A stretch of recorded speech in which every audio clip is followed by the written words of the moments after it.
All right, people, we are back for another episode of The Mix Behind the Mic.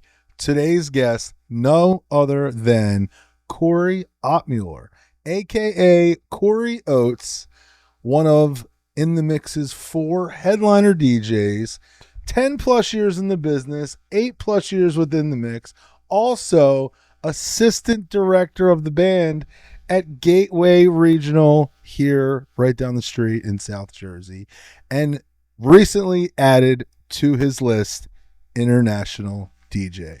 Korey, thanks for coming on the show. I feel like I should slow clap myself, but I'd be the only one doing it. Keith will do it for you. Okay. Look, we were like, do we have Keith come on today? It's like, I got to Maybe this is why Keith's on the pod with us today. We're trying this new thing with having multiple. So thanks for coming on, my guy. Love to be here. When you started this pod, and I was like, when am I going to get to come on? Here we go. Today's the day, people. And, sometimes we pre-record these and they don't come on for weeks, but you're actually going to be sooner than later. So it's not even going to be a long wait for you to be anxious. So next week you'll be live. Cool. We love to see it. Your face all over the internet. We love to see it too. So we start all these pods, how'd you get into it? Tell us a little bit about yourself. Give our listeners some background of, your experience, how you got into it, and how we are sitting here today. So actually, I kind of got into this a lot like you, in the sense of I'm a second generation DJ. Both our dads. It's funny because I don't think I've ever said that on the pod, maybe? I don't think so, but both of our dads were DJs in the 80s. That's wild. My dad went into the 90s. My dad was a cop full-time, and then was also 6 nights a week working the clubs.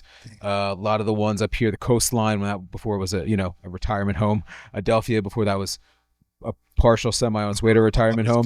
But you know what I mean? Like, I'm talking the early 1990s. They did stuff out in PA and all that stuff.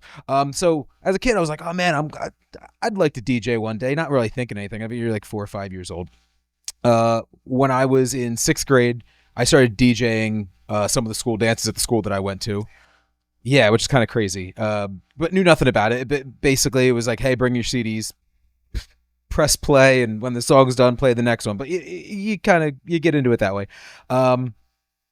Did my first wedding in 2013, I want to say, which was way after my dad had stopped. I guess taken over at that point, and really started to get serious into wanting to do more weddings, events, in and around the time that I reached out to you. And joined in the mix in the fall of 2018.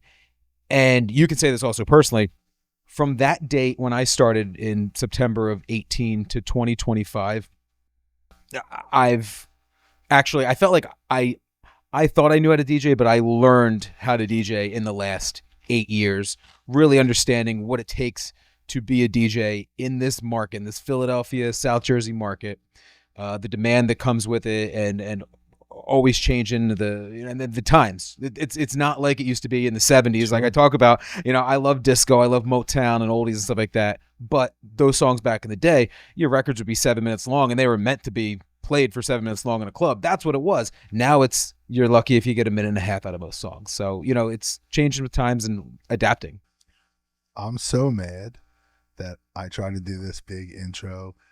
Korey Oats, band director, headliner in the national, and I didn't even bring up the record hop, and you just made me think of that. So we also have you doing this. He also does the record hop when you talk about setting up the microphones, and we didn't even think to put that on the list. So oh yeah, I wish we'll go back to that. Yeah, for sure. But see the record hop. See, how do you not know? We have to explain the record hop, and then I'll ask my question. Then okay, so in 2010, I was in college, and I started doing I was doing a radio show called The Metal Shop with a couple of my buddies. We all had long hair. I used to have long hair, believe it or not. I might be able to get you a picture. Please drop the picture. No. His hair's better than mine. No, I'm talking about 1986 Vince Neil bangs, razor cut, long, past my shoulders hair. Yeah.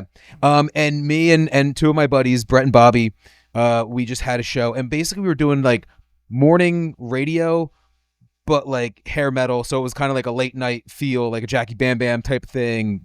Either way. So at that point, the same radio station, I was at Camden County College. I started doing a show. I was like, I've always wanted to do like the whole Bob Pantano, Jerry Blavat, disco, oldies type thing. So I started a show there.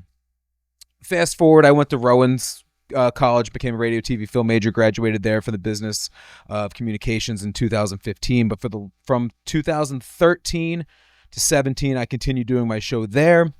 They changed the entire format of the station, and I then went on my own to a small, independently owned FM station in Pennsylvania, WZML, 2018, and I just do the show from my house. So it's a 5-hour live dance show, but it's 60s through the early 2000s, and I just nonstop mix, commercial free, 7 to midnight every Thursday. I've been doing it for 15 years now. But I mean, I've done probably close to 600 episodes at this point. Someone called him out on Facebook the day before we left for Punta Cana. It wasn't a call out because I'm very open with the audience of, hey, like, here's a live this week or something. Oh yeah, and then when I do a video, like literally how we're doing this, I have a video camera set up in the studio with me and the controller, turntables, whatever I'm working with that week. And when it's not, there's still the video, but I will literally put the date of the show and have a whole thing for that because the older I get, the more things come up. Like this past summer was the first summer that I was like, you know what, I'm going to do every other week in the summer and enjoy the summer. Let me recharge the battery. Because then when I actually do those weeks, I'll do it. The reality is the only time I really play out is when I'm doing weddings, and I don't get a chance to play as many oldies and disco and stuff like that. And I'm totally okay with that. So it gives me still my, 5 hours of practice a week with, physical, hands on the jog wheels and doing things like that. But I'm getting to play music that I don't get to play other places. So it's fun. Fair. So as we dive into things for wedding season finally coming to an end, are you done this year? You got one. I have one more left. This is, I want to say that I did, it's either 27 or 28 weddings this year, which for me is the most I've ever done. But still, when you're, I guess, a part-timer like me, and I have a 9-to-5 job, yeah. and I still teach, the high school band, Youth of America, and do a radio show, and we're still doing all those weddings with, some of those weddings are very detailed in the sense of, here's a zillion songs and some of them that you don't play before, and you're trying to figure everything out and balance your thing. And oh wait, you have a call one night, and still trying to balance time with the wife and everything else. It can be a lot, but absolutely. We have one left in the week before Christmas, and then we get a little bit of a break as is tradition. But it's been a heck of a ride this fall. The fall was crazy. I think I had 13 from September to now, maybe more. That number sounds low, actually, now that I think about it. I know I had 7 alone in October. Appreciate you, boys. This was definitely our busiest season. And I feel like weirdly guilty. Like I should be out there doing something. But I have some family things happening, so I'm going to enjoy the family time. I now have one more on my sheet for this year. I don't even know if I should say this, but the couple doesn't even know. We have a final meeting this week, and I'm going to tell them that I'm personally doing it myself. 200 Main Apex, Normandy Farms, big ballroom. So okay, I'm excited for it. Should be a good one. I would say you do not know how many times we show up to a wedding, and somebody, whether it's a staff member or even like one of the bride or groom, they're like, "Is Harry going to be here today?" I'm just like, "What made you think Harry was going to be here today?" But I make it very clear. Right. That was kind of my point. Yeah. You're semi-retired. I always say Harry's here in spirit. So I don't know. I've been going back and forth at how I wanted to go into this pod with you, because do we talk about some fun things, some pet peeves, or do we talk about Punta Cana, which I almost kind of feel like I want to save for last. But what are we liking in 2025? Let's go here. Let's start there. And again, doing 28 weddings. And I also know that you want to come on the pod. You've been thinking about this stuff essentially when we're at things. And I told Keith, like, he's doing some triples, like, be a sponge. What are we not talking about? What can we talk about more on the pod? What are we seeing that, like? One of the biggest, I guess, trends I think you guys have talked about on the pod is that more and more couples are doing less of the quote unquote formalities. They're getting rid of them. I've seen more weddings this year where even when it comes to introductions, it's just the bride and groom. they're trying to keep it as minimal and simple as possible so you can maximize your party time on the dance floor. End of the day is you have 4 hours in that reception room, and the more you fill it up with all of the other things that sure, I guess, might make a cool picture moment, aren't going to help you in the grand scheme of things when it comes to the party time, which is ultimately what you're paying for. When you're sitting there doing entrances, a zillion speeches and stuff like that, most of the time in that bar is closed that you paid for. So you cut down all that stuff, that's more time for that bar that you had that they paid for, the more time you're going to have out on that dance floor, and you get to maximize your minutes, which is a huge pet peeve of mine that I'm appreciative that more and more couples are taking advantage of, I feel, now. I think that's fair. Let's play cut or keep with Korey. Yeah. Bouquet toss. Cut. Carter, going to? It wasn't even in the conversation. Silent cake. What do you like, cake and ounce or just I like silent cake. speeches? Okay. I'm indifferent about speeches. I could take them or leave them. However, I will say this: do not wing speeches. Do not wing speeches. You got to keep it to. You got to keep it to what? I say 4. I know that he said 3. I was the best man. 2.5 to 3. I was the best man in my one friend Joe's wedding, and I wrote out my speech. I looked myself in the mirror, and I did that thing over and over and over again to the point where I knew it. And it got day of. Harry was there, and I was hitting all the points, and then I was like, you know what?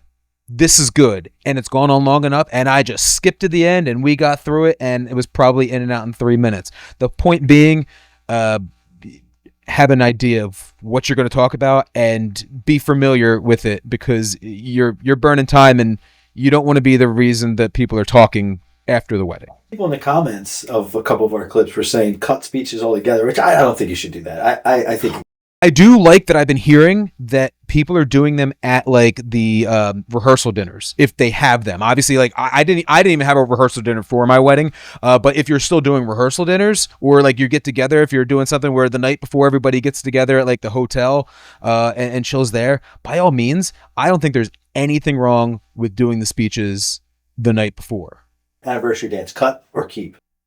I don't hate the anniversary dance because we did one. I like to use the quote unquote slow dance song as what I refer to as a palate cleanser.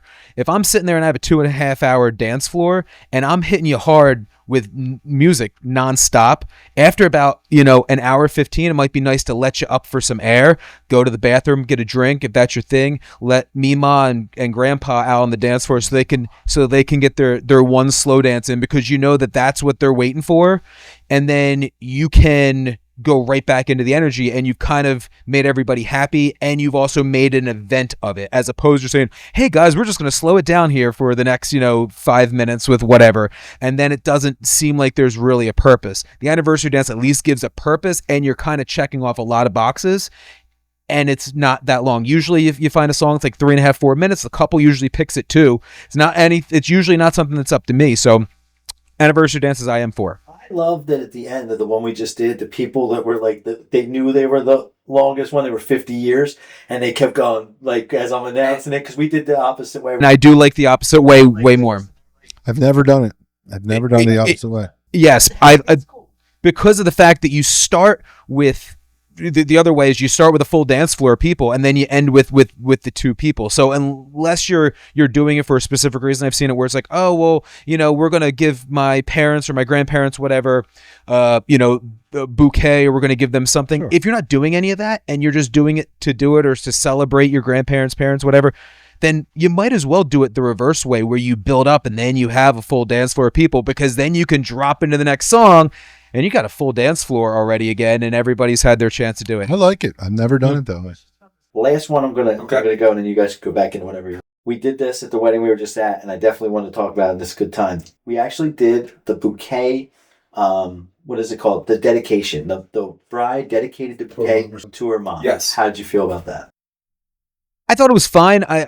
Usually when I see that happens, they're doing it right after parent dances. So it takes all of 15 seconds. It's a cool moment. She gets to hug her mom. She gets to, recognition. do it right. Exactly. Because I did a friend of mine, Brooke's wedding. She hired her in the mix. And we did it this past September at Blue Heron Pines. That's actually where I got married. And her whole thing was well, it's always about, the daughter and the dad, but like, what about the mom?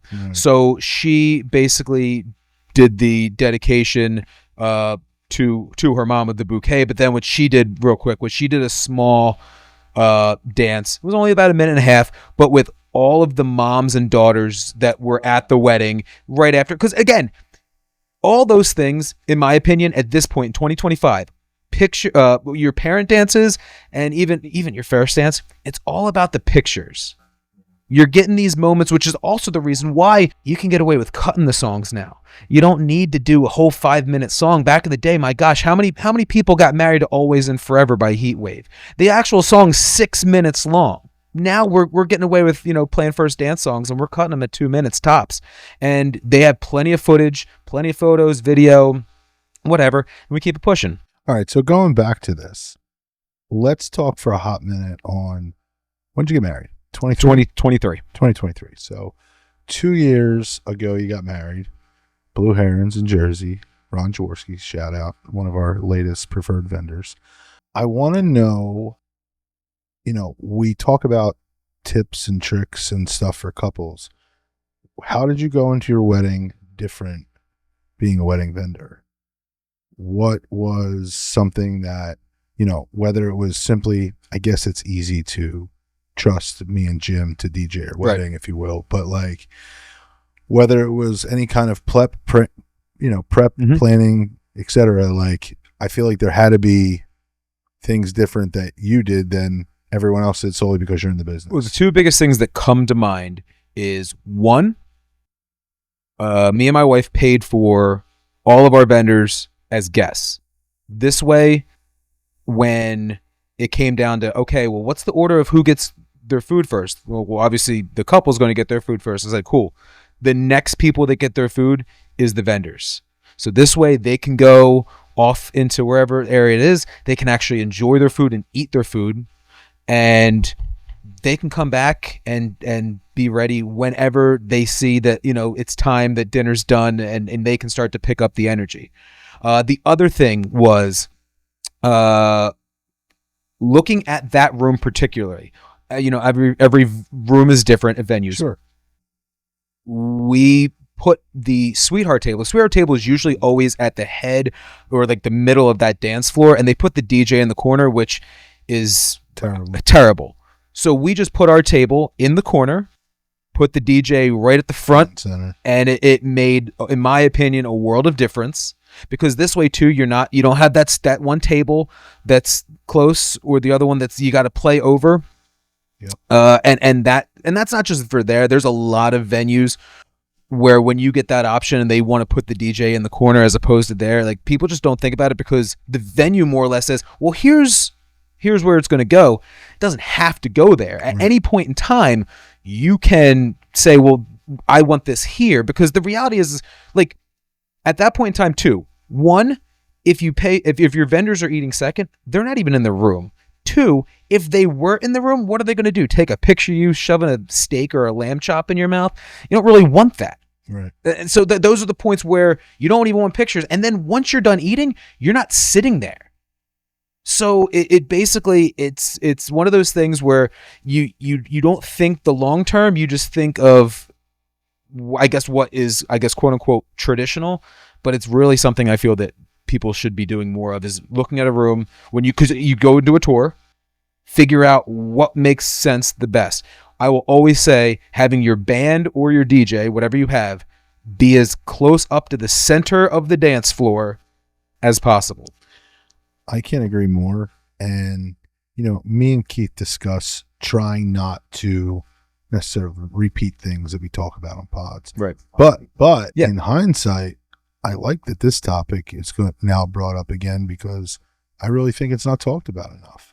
There's multiple venues that we work at often that have the designated area for the DJ that is solely only because where they have the head table is their prime spot for pictures, if you will. But after that 15, 17 minutes of them sitting there, they're not there for the rest of the night.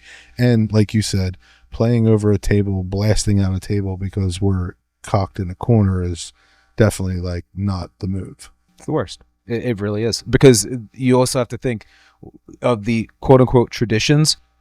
What table is always the closest to the couple? The family who are older.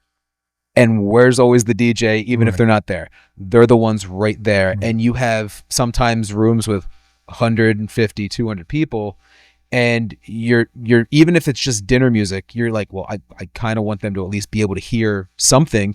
And sometimes it gets almost to the point where the music's not even on, and you feel guilty about it because you're the way that it's set up in a room, you're playing over, and it's unfortunate in the whole scheme of things. Talk to me about officiants, Korey. I know that you had some thoughts and ideas. Okay, and in the mix, there are a couple of us that are actually, I feel most of us are actually ordained at this point. This past Saturday, shouts to Minister Keith. Oh, he decided he's reverend. He didn't know what he was the other day when he was trying to fill out the license. I was like, just pull up your thing. It'll tell you what you signed up for. But either way, with officiants, I'm all for, I know you talked about this on prior pods, having your friends do it, as being, pay the $30, Universal Life Church, get ordained. There's plenty of scripts for every single opportunity they need. If you're saying, hey, we're, this religion or that, and you can literally build your script there. That's the plug for that. But the point that I'm trying to get to is, I also feel it's very important that if you are going to have your friend do it, you need to make sure that they're responsible. Make sure they're not, maybe drinking as heavily beforehand, because all they got to do is read for 5 minutes. But there's also a couple of very important things that they need to do. I was attending a wedding this past fall. I was working it, and the officiant did not ask the guests to stand up, and the bride's halfway down the aisle, and the matron of honor just goes, all rise, and everybody stood up. Bride comes down the aisle. She starts talking, doing the whole thing, and she never told everybody to sit down. So the matron of honor once again goes, everybody please be seated. And it's just like something so simple that is supposed to be in your script per se. I think it's actually probably almost like a standard thing. So you got to just make sure that those little things, that you pick somebody that's going to be responsible enough that you can trust, that's going to not only do a good job, but be able to just do the little things that do make a difference. I think 2 out of 10 weddings I'm in the back going like this. So the officiant looks at me to say, sit down. And hey, I understand. Especially like that's a big responsibility to do that. Like, people are nervous, especially if it's the first time that you're doing it. Sure. Even if like, I can have a conversation with the tree, but when I'm doing those types of things, it is a little, scary, because you only do. I actually officiated my brother's wedding. My brother, who's the Waterfall, another in the mix preferred vendor, this past June, and that was one of the only times that I officiated a wedding where I guess, I had more stake in caring. Yeah, because you know them. Right. So in those situations, I made sure, hey, at the end, when I told them they could kiss, I grabbed that microphone and I got right out of there. Sometimes you tell people to do that, and they're like, yeah, I got it. And then it happens, and they're just standing there because that they're just so happy that they got through it, but they forgot the thing, and now they're just in this picture that's going to last forever of them just in the back of them. I also, on Halloween, did a wedding, Penryn Estate. A friend of mine who is an officiant, he's done several weddings, including mine, was officiating a wedding. It was the wedding that we're working, and they had a string quartet that was playing, and he wasn't done. He walked away, told them they could kiss. He wasn't done. He was letting them kiss. They started playing, and I knew he wasn't done. And it kind of created a slight little awkward moment, because it was just like, that is the reason why you're always supposed to ask the officiant. There's one of two options. It's either you may kiss and you're done, or you come back after the kiss and say, I now pronounce such and such. Mm-hmm. That's what it is. It's one of the two. You just got to ask. The same day the photographer goes, it always, like, I don't know what it's going to be. I was like, you can ask him too. He goes, I never thought about that. I'm like, it's like, it's basically bylaw by DJs. You ask that. Mm-hmm. You find the guy, you figure out how tall he is, so you could set the microphone stand, and you ask him what he's ending with. We got a lot of comments on our last one when we talked about the officiant, and a lot of officiants weighing in saying you should have a professional do it. They were against the friend doing it. Whereas I love the idea of what you're saying because they make it more personal and things like that. The people that are actual officiants were saying that, there's a lot of professionalism that you don't get when you have a friend do it. And I think that's basically what you were saying. I mean, I think you could play devil's advocate on both sides of it. Right. I am so transparent with couples when I'm talking to them. Are we suggesting a friend do it? And that's us suggesting that people that are just ministers that do this for a living, a side job, if you will, that we're, not saying put them out to business, if you will. But I don't know if either one of you have mentioned this yet. And two things I want to say before I forget. One is their nerves are normally jittery, anxious, everything. When you have a friend up there with you, it's way more calming, as people tell me. Having a stranger that is an ordained minister that you're hired another vendor, it's another meeting, it's another planning thing. It's more, it's exactly. But I don't want to take away from the fact of, yes, the professional is not going to drink and is going to be more thorough, and maybe they know to check in with the DJ, and they know the simple things of please be seated and stand for the bride. But at the price, what makes more sense? The professionalism day of on the spot, or your nerves when there's 150 people? And in that aspect, that's why I go with the friend. Yes, I think they have to know immediately when they start writing the basics of be seated, stand up, and anything in between. But I never want to take people's money to have us do it. And this is the second thing I want to say. All three of us will say this. All three of us are ordained. All three of us have emceed. And me and Keith actually had this conversation earlier this week. I've done 700, 1,000 weddings. I really don't know. But I probably officiated 50. So 50 versus 750, 1,000. I'm always a little bit more extra antsy when I'm the officiant. And I've done it a bunch of times and it's very easy. But I haven't done it hundreds of times. So I still get nervous and I've done 50. Imagine the friend that's never done it and they know 50 people in the room. So it is a lot of nerves. Speaking of Punta Cana real quick, and I want to dive deep into this, but I'm almost positive the officiant in Punta Cana, which is one of their friends, I don't think she's ever done it before. And if she did, I think she said she did it once. And she was early, prepped. It was obvious she was a little nervous, but she crushed. And knowing the couple, having her involved, I just think made everything that much different. And we'll dive a little bit more into this, and I don't want to land the plane as I sometimes keep going, but it was a hectic day. Yeah, it was a hectic day. Oh, please, I'll have to get into that aspect too. It was a hectic day to get things started because the weather was being a little crazy for us. And the difference of them not having a paid vendor versus having their friend up there with them guaranteed made all the difference in the world of just getting through it, being relaxed. And at the end of the day, you want to be as calm and cool as you can for your wedding day. And I guess finally, the other thing too is a lot of people aren't religious anymore. Sure. And they do the whole altar thing, just for it. But some people, they want that quick 5-minute wedding. If they want to do vows, they're going to do them private. They're not even going to do them there. And a lot of times these professional officiants, they're going to do their third. They're going to be like, oh, so like, how did you two meet? And when was the first time, you knew that was the person? And they're going to build this story, and then they're going to get up there and they're going to do a great job. They're going to tell you all these things. But that's not necessarily what everybody wants. Some people just want you to get to the brass tacks of things and just let's do the things. So we can go do the party part of this. All right. So we like to have people come on. We like to talk about what people like, what they're into. But let's be honest. People want the tea. People want the dirt. What don't you like? What do you want to get rid of? Where do you want to begin? I'm all about lessons, and this is a great tool for brides and grooms as they're trying to plan their wedding to learn from things and firsthand experience of things.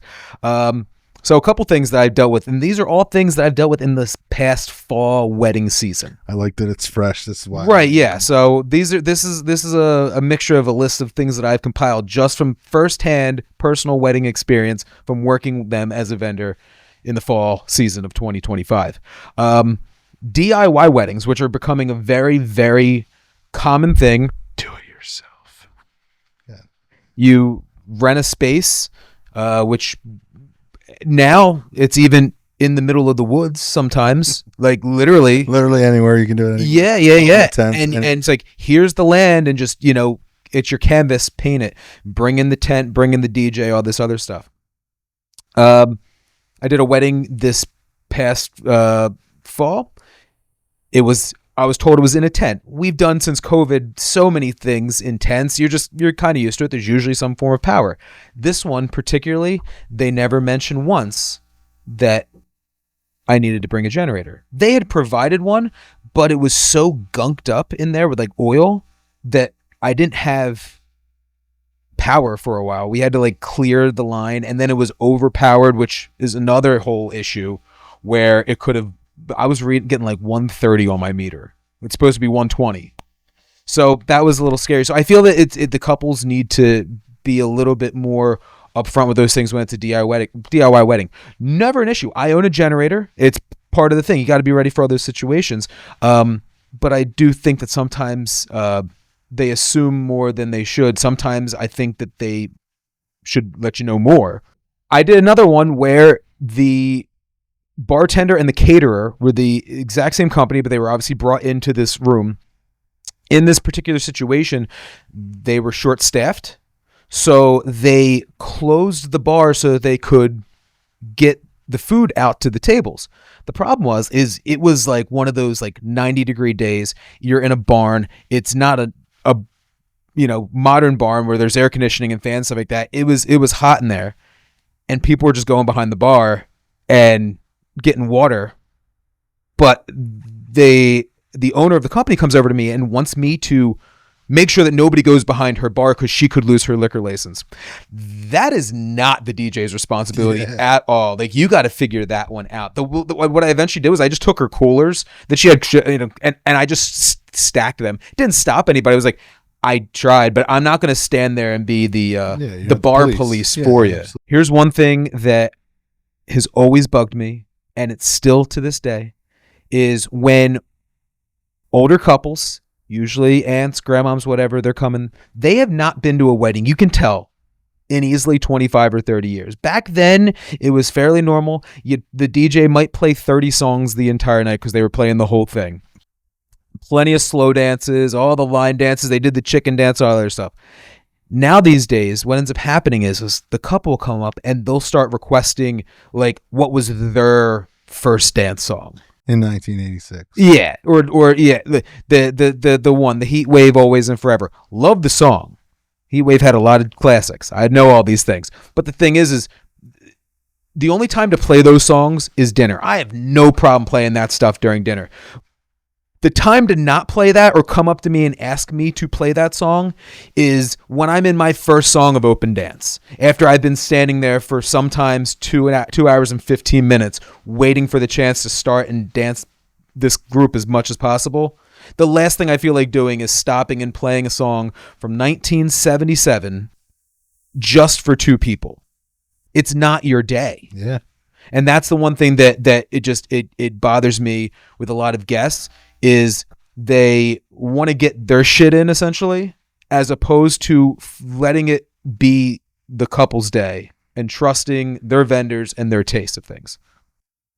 I like something that we talked about earlier before we got on here, and it was trust the couple. Like, it's their day and that's it. Like, do I understand a slight bit if they haven't been to a wedding in 20 years and their wedding songs from 1980, whatever, and they ask you to play it in a timely fashion during dinner? I'm all for it. And I agree with everything you said. But it's just where, like, read the room. How do you not see that we just picked it up? Everyone's dancing. We're not going to play a song from 47 years ago, let alone a slow song. And again, are we slowing things down later? Maybe. If so, a lot of times the couple gives us them one or two songs. So again, we're going to play them two songs at slow down. Correct. We're not going to. So it's just kind of, I'm in the business, so I get it. But I don't understand how so many people don't get it, where it's their day. I also feel like, again, I joke and think that I'm now in my 40s and there's things that I hate. And I'm just like, God, I'm so old that I like, and I recognize this stuff. But like, how can you be going to weddings in 60s and not understand that your 28-year-old niece, granddaughter, etc., is going to have a different vibe than you? And that's okay, because it's our wedding. It doesn't have to be for you. And a lot of times, most of these couples still go into their wedding planning that they're going to accommodate their older guest in the earlier portion of the night. So I rest my case at that point. And honestly, in 2025, again, I love Motown. I love disco. I've gotten away from playing even Motown. I'll throw a couple in dinner. You can get away with Ain't No Mountain High Enough, I feel. No matter, that's like a timeless song. Classic. Doesn't matter. But I feel the one song that for years a lot of us would open up with if you were doing Motown was Ain't Too Proud to Beg. And I feel that in the last, well, I haven't played it in 2 years at a wedding, but those last couple, in the early 2020s, it was dying a horrible death opening up my dance floor. So I've switched to more disco. You now have taken that Motown, those magical Motown songs that you play, the Ain't Too Proud to Begs, Can't Help Myself, Respect. That's not even a Motown song, but it was, you get the point. You're there. They're all mid 1960s.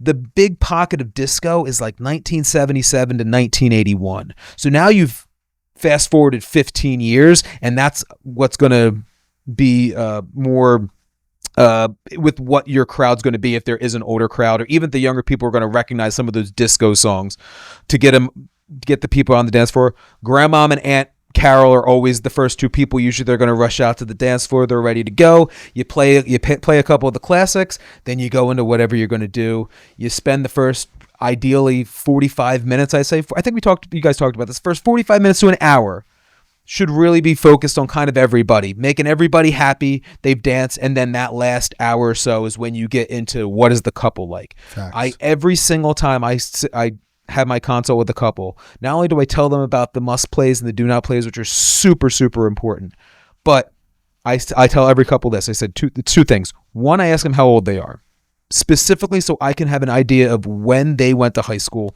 find the magical 4 years, because I got this from you. I love it. You said to everybody that, like, the best 4 years of music were the years you went to high school. It doesn't matter how old you are. Like, that's just because there's so many moments and memories that are usually locked in with those 4 years. Well, to be clear, I said that specifically about me, not everybody, because I believe my 4 or the best, which is 2002, which is like if I'm being honest, I'd say the best music for me in that sense, their memories were like those first years when I became 21.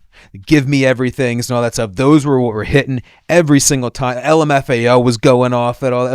So you hear those songs, and that's for me. But the other thing that I always will say to couples is, if you are each in the car by yourself, what are you listening to? Right. And a lot of times I get the groom's like, oh, well, I like alternative rock, or I like, or I like, the Goo Goo Dolls or something random. And it's like, fine, I will try my best to take 1 or 2 songs and make it work in your wedding, just to show you a little bit of love, but also to, give the bride, if they want emo, whatever. Like, I try to make everything work so that their night is eclectic to them. I don't go into every wedding with a new playlist. I start with a blank canvas every time. Obviously, there's classics that I like to hit, but I take their must plays and the other things that I can find from them, and I interweave it and find a nice pattern to keep everybody kind of on the edge of their seat, but to make it fresh and special. And then the next thing you know, the night's over, and you're almost like in my situation, like, I wish I could have even played more for you because everybody was having a good time, as was I playing it for you. A couple other things that I quick wanted to hit on is a lot of couples will still do the song requests in the RSVP, whether that's in a card inside of the invitation, or sometimes it's on their wedding websites. You know, I want the chicken, I want this, and I want you to play the Macarena, which I don't think anybody says that. But what ends up happening sometimes is Entitlement. Not only that, it's not that, it does get lost in the shuffle. We use a portal, DJ Event Planner, to put all of our stuff in. But what happens sometimes is the couples will put all these songs in there, and I'm like, man, the couple wants all this stuff, but it really turns out that like 5 of those songs were the couples and all the other songs were the guests, and you don't know which is which. So I kind of feel that if you're still going to be willing to do that, I think that the couple should let it be known that these are requests from our guests, so that you can differentiate between what the couple actually wants and what the guests want, because I'm always going to take the couple's best interest in mind over one other person. Because again, if you have 150 people but one person wants to hear one song, well, that does not do me any favors for the other 149 people. So I just had a consult this past week, and the bride, I almost felt like she was telling me like this is something new that I wasn't going to be aware of, and it's exactly this. So she's like, you know, we want a little bit of mix of everything. And she literally said, and you know, I was thinking I'm going to do this thing in the RSVP where I'm going to let everyone, you know, pick a song. And she's like, I thought it was a great idea. And I said, sure. I said, do you want my opinion? She goes, oh yeah. I go, do you want me to be thorough? She goes, yeah. I go, it's terrible. You and me did a wedding a long time ago, and I got to the wedding, and they walked up to me with a stack of cards that were rubber banded together. Like, here, if you can play these tonight, play them. And it's like, here's the thing. What? Here's what people don't realize. And I use the word entitlement. If you're giving them an outlet and you're telling them, pick a song, they expect that song to be played. Yes. If you have 150 people, and let's just say couples, and there's 60 couples, that's 60 songs. There's never happening. And again, you're asking for them to banter the DJ or yourselves, that they are going to come up and now tap you on the shoulder, because which is the absolute worst as well. Which you never want, right? So I'm completely against it. And again, we say all these things on the pod. I don't want to tell people like hate this, hate that, but the RSVP for song suggestions is definitely something that should stay in the past and not come into 2026. I honestly am. I'm for getting rid of requests altogether. I really think that the couple should make it no requests. I think that they should trust themselves and the DJ to make their wedding, their party, the way that they want it in their vision, and not let other people try to dictate what we're going to play. And they're going to stay right on you the whole time. And they're going to be like, when you're playing my song, I told you, hey, you know, give me a minute. I'm going to try and work it in. Because as a DJ, you're like, I can't play this in 5 minutes sometimes. You're like, I have a vibe that I'm doing. Like I said, you want to play sometimes the classics and other things up front, and you want to maybe fit this other thing over here. I'm not going to stop the beginning I do this to play it for you. If I can do it, I can. Sometimes you're running out of time too, which is why I feel if you just get rid of requests, it's going to make things a lot easier. Does that ever happen in the future? Like, does it just change that one day it just won't be a thing?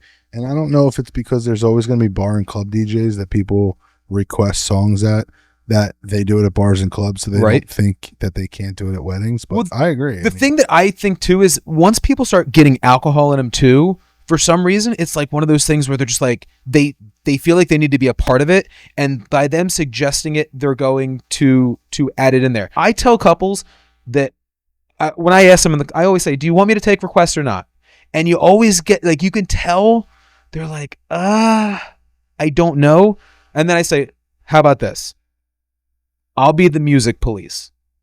By music police, I mean, I'm going to take the requests, but I'm going to be the one that's going to dictate whether I think it will work with your crowd or not. Based off of your do's and don'ts. Based on, my do's and don'ts, my experiences, the song in general. But again, time and place for everything. And I think by eliminating requests, it's going to make, it would make the DJ's lives a lot easier and less stressful, if we're being honest. Last thing you want to be doing as a DJ is you don't want to be sitting up there focusing on trying to transition or keep things moving. And then you're talking to this person and you're just like, wait, get one second and do your thing. And then they're talking, what was the song? Hold on, let me try and find it. I don't even know what, let me find it. Let me down. Oh, wait, got to switch songs again. And it becomes a whole thing. And it's one of those things. The couple doesn't always see it because they're not going to be the one bothered. If the couple comes up to me, it's absolutely happening, no matter what. That's another thing too. When you get the groomsmen, they're just like, it's the groom's favorite song. If it's the groom's favorite song, why wasn't it on their must playlist? I had conversations and meetings with these people. If it means so much to them, why didn't they say anything? Right. No, it makes sense.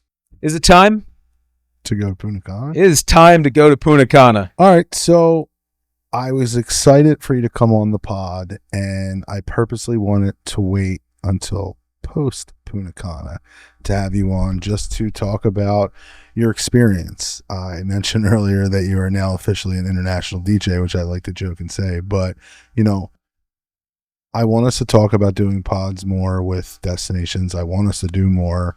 I love the experience that we got. And it's the first time that we got to do one with not only DJ, but photo. And, as far as you as the DJ, I just want you to tell me your thoughts, your experiences.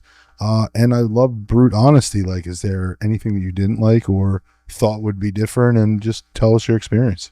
So, just like any other wedding, I overthink everything. Like I said, blank canvas, and you're starting from scratch. We landed in Punta Cana late. Birds. And Keith, you said something earlier in the pod about a plane crashing, and I wanted to save it to bring it up because on our way to Punta Cana, there was a bird strike, and our plane had to emergency land 20 minutes after taking off. I just want to reiterate that I wasn't talking about, I don't want any planes to crash. I was just saying that we need to land the plane with our, metaphorically speaking, talk, and we don't do that a lot, and we end up crashing the plane. So I just want to reiterate that that's... So after we emergency land and eventually get to Punta Cana. So we're on the shuttle going to the venue, and one of the people that's in the, at a guest had his Bluetooth speaker, and I'm just listening to that because that's kind of like, all right, you could tell that those people were going to be kind of like some of the party. So I'm like, okay, cool. Like at that point, I didn't even think about it. You brought it up to me, like from Northeast Philly. They're going to like Stevie B. They're going to like, so like that kind of helped me. Right. That kind of helped me get an idea of things that I can work with. Then, day of the wedding, you and me sat in the hotel room as we were just throwing ideas and songs off each other while we watched Red Zone, and made it work.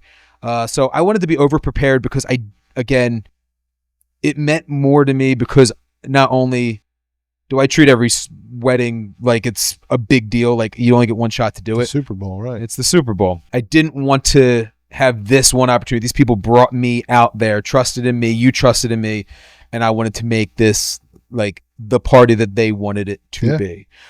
If there was one thing that I guess was had nothing to do with the wedding reception, the night before they were supposed to have a welcome party.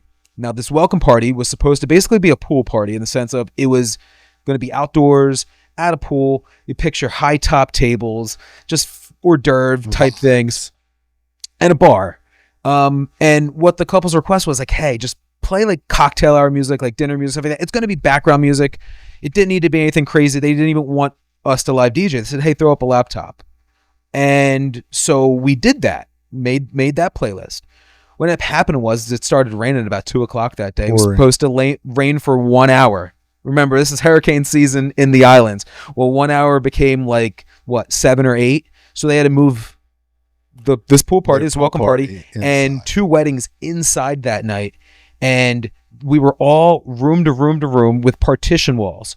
So now picture, instead of being at a pool with high tops and just on an island, that pool party vibe, to now you are in a room with 4 walls, circular tables and chairs, more or less like a banquet, Right. where the music is, they're keeping the music low because they don't want it to bleed through the walls.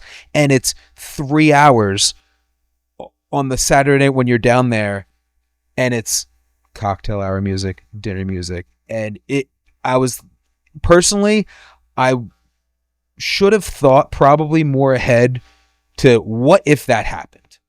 What could I have done? What different vibe could we have taken? But it was one of those things where they didn't make that call until a couple hours before. So going forward, if that ever came up again, I would know to have a plan B. Right, because I personally felt guilty that the music was not more of a vibe. I could have changed it into a vibe. They didn't want a dance party. They were very, very open about that, but still, it was 3 hours.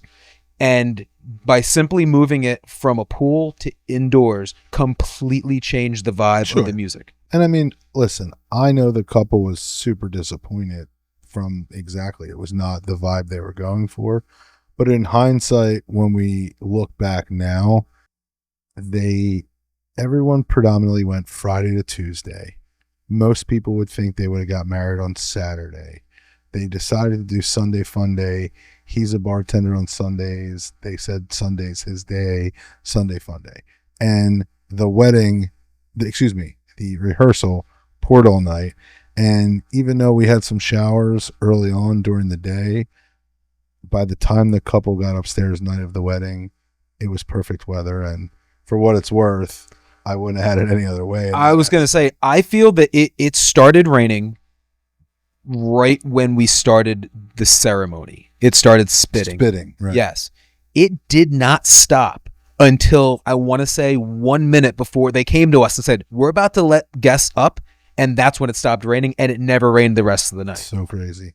Like, obviously you want clear skies the entire day, but to imagine walking down the aisle, while the ceremony is going on, it starts spitting. There's a light rain from the ceremony for the next 30 minutes until everybody gets upstairs to the rooftop reception. And as we play the first song, it just stops raining and never rains again. Yeah. It's kind of wild. Now, real quick, do we talk about the thing that we rolled up on the golf cart and saw? Have you discussed that on the pod yet? I don't recall, but take me there again. So the day of what ended up being... Oh my God, yes. I made a post about this next segment, if you will, on Facebook. And when I talked to my fiance, she's like, was that real or did you just post it? And I was like, God, I never thought someone could think that I would just make this up, because it sounds so cliche of me to have witnessed what we witnessed, why we were there, and it's the reason why we were there in the first place. Corey, tell the story. So day before the wedding, the day of this welcome party that we were just talking about, me and Harry are taking a nice casual stroll around the We got store. a golf cart. Golf cart was the best thing Golf ever cart, for that weekend. 26, Saquon. And the golf cart was number 26. Go ahead. Yeah, true. No, it's just how it was. Let me tell the story, Keith. So this guy's always interrupting. I know, right? Yeah, so. Always talking over you. I'm going to talk over him. So we're riding the golf cart, and we are coming up on a beach wedding. So we're like, oh, well, let's stop. First of all, like, let's see what's happening. But also, you don't want to be that guy driving through literally as people are walking down, the aisle that they have there on the beach. So the groomsmen and the bridesmaids all come down to a nice, soft, beautiful piano playing song. Then, much like what we did with Jill and Brandon's wedding, they had a recording of one of their children, or maybe somebody. No, played. it was the bride. Actually, it was actually the bride. It was okay, the bride that part I couldn't remember. Saying, "Hey, sweetheart, so excited we're here. Can't wait to walk down the aisle." And the crazy thing is, I never seen this before this, and we were actually going to do it the next day. But go ahead. And then, out of nowhere, it's time for the bride. We see the bride off in the distance. She's supposed to, eventually make her way down. You play this beautiful recording, and you're like, oh man, what's it gonna be? And then you're dan dan dan dan dan, and I got a feeling. And this went on for 25 seconds, 30 seconds, and it felt like an eternity because as you can see the bride does not move. She does not move, and it's like I have no clue how this happened, how such a mix-up took place. And then eventually they get the right song, which is the female cover. I've played it so many times for bride procession. The Can't Help Falling in Love. It's a female singer, but it's very popular for processionals for the bride. And then she comes down and does the wedding. The biggest point being is the person that was controlling the music for this was just somebody that works at the resort. He was dressed like everybody else, had his stuff, and that right there is why, if you're going to do a destination wedding and actually have a party and bring that many people, it's worth your time to bring somebody that you trust and not somebody that is there just clocked in for the day. We're on the golf cart watching this 50 yards away. This is literally... wait.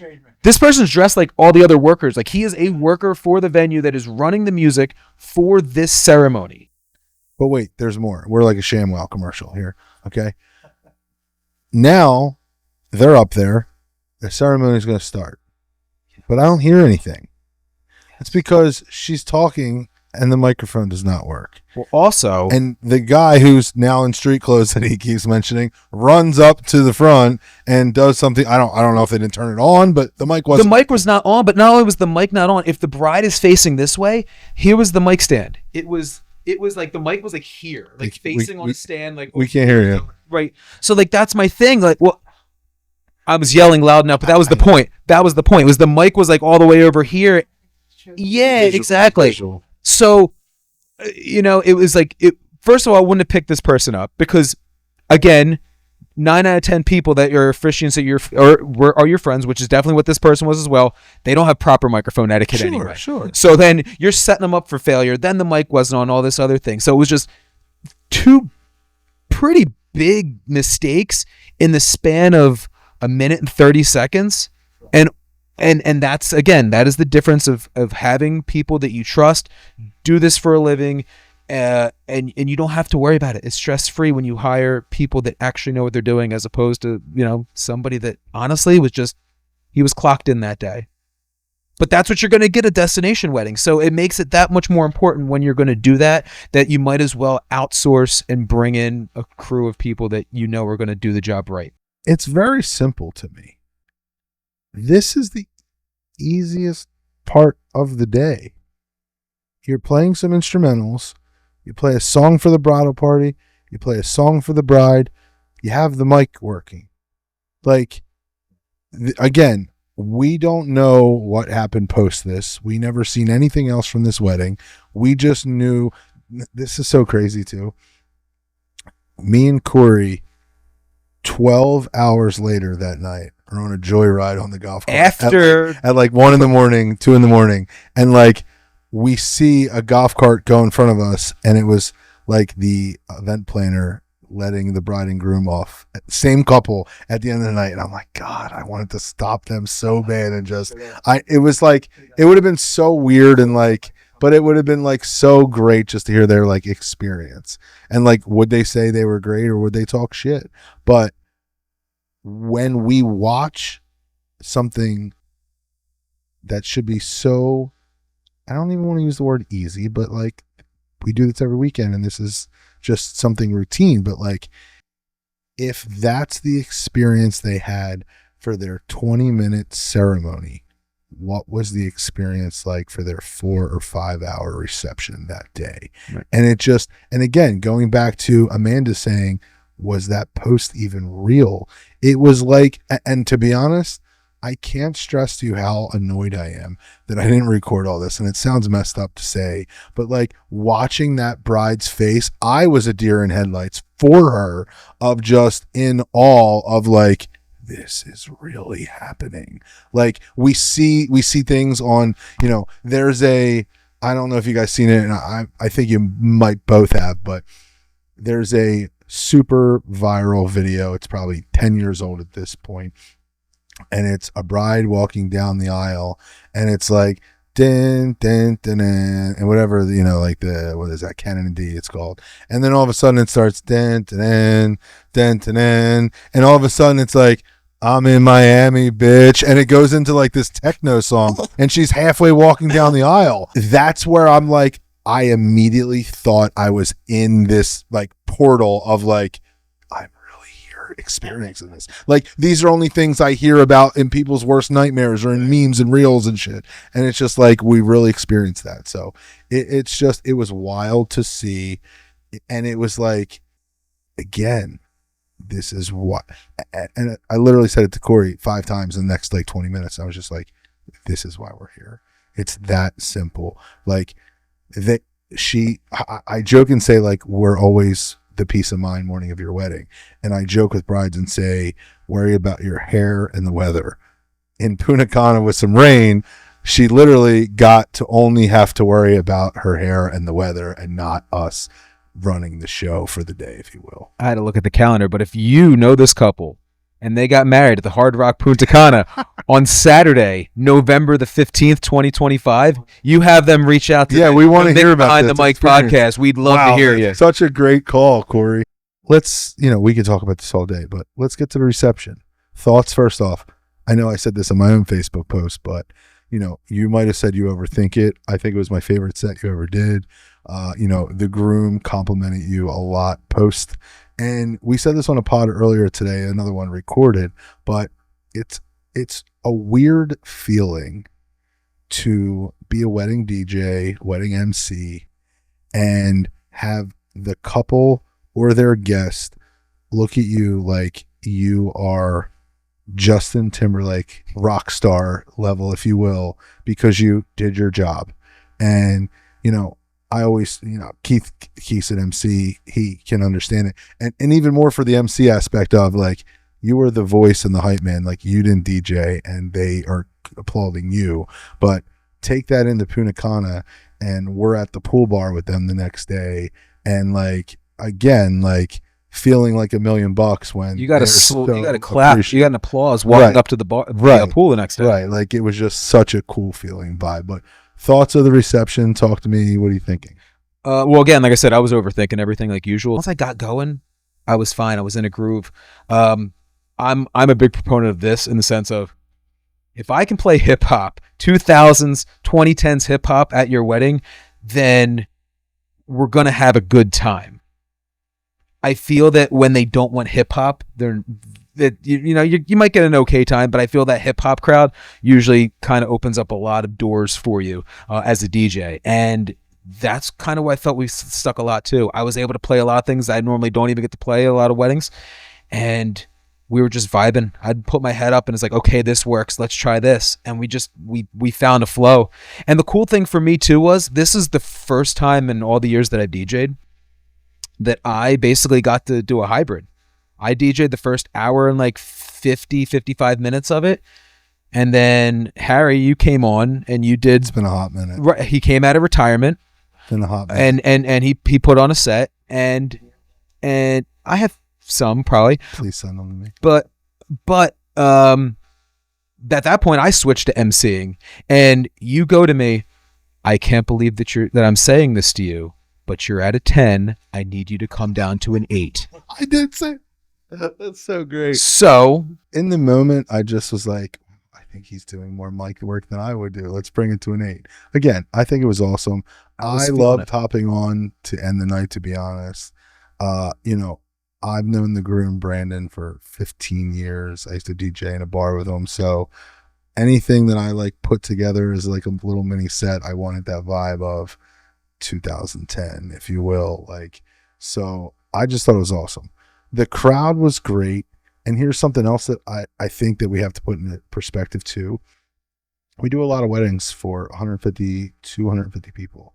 So when you're on an island, a lot of times it's 50. I want to say their number was 65. I thought it was 80. No, I think it was less. I don't know why. My cousin who just did married in June was 80. Okay. You know what? Maybe I want to say it was 65, 70. Okay. But Still a very good number. But my point is, when you take out some older guests and some, different things, you have 50 total people. Right. So to have a packed looking dance floor, you need a minimum of 50 total people in most settings. So I was taking some videos early and I'm like, I feel like I needed to look, and I'm looking around, I'm like, everyone is here. Like, it's just, I'm used to the 150, 200s where I need a 70 to make it look packed on the dance floor. Well, the other thing that was nice too was most of the times at weddings, you're seeing these people for the first time. Your crowd, first time you're seeing them. I had 2 days of seeing these people, kind of how they vibe, what they like to chill to. So true. And the thing is even like when you go to weddings, sometimes, you do have the older guests, they're going to come there. And a lot of times they just want to talk. They haven't seen these people. They haven't gotten their suit or they haven't dressed up in a while. They want to have conversations. These people have had conversations for 2 days. Everybody there was ready to party. This was the main event that they were there for the entire weekend.